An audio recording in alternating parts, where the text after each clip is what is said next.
नमस्कार मित्रांनो, तर मी कोकणी दर्शन घडवणार तुम्हाला कोकण दर्शन।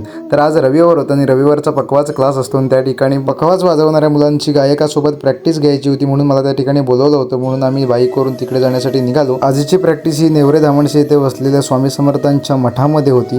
तर प्रथमतः मठामध्ये आतमध्ये प्रवेश केल्याच्या नंतर श्री स्वामी समर्थांचं दर्शन घेतलेलं। मी सकाळी आज लवकर निघालो होतो म्हणून नाश्ता केला नव्हता, तर मला भूक लागली म्हणून नेवऱ्यामध्ये जाऊन मस्तपैकी पॅटीस खाल्ला। तर तुम्ही सुद्धा या पॅटीस खाण्यासाठी मग क्लासच्या ठिकाणी येऊन आम्ही प्रॅक्टिसला सुरुवात केलेली। सर्वांनी मिळून एकत्र चांगल्या पद्धतीने प्रॅक्टिस केलेली। प्रॅक्टिस झाल्याच्या नंतर दुपारचा जेवणाचा ब्रेक झाला होता। अशा पद्धतीने आम्ही सर्वजण एकत्र बसून जेवत होतो। एकत्र जेवण्याची मजा तर वेगळीच असते। मग गाडीला पुन्हा चावी लावली आणि घरी येण्यासाठी निघालो। तर जाकादेवीमध्ये आलो, म्हटलं चणे शेंगदाणे खायला घेऊया। तर तिथे अशा पद्धतीने मी चणे शेंगदाणे खाण्यासाठी घेतले। येताना आईने साखर आणायला सांगितली होती, ती साखर घेऊन आलो। तर आजच्या दिवसापुरतं एवढंच। चॅनलवरती कोण नवीन असेल तर चॅनलला सबस्क्राईब नक्की करा।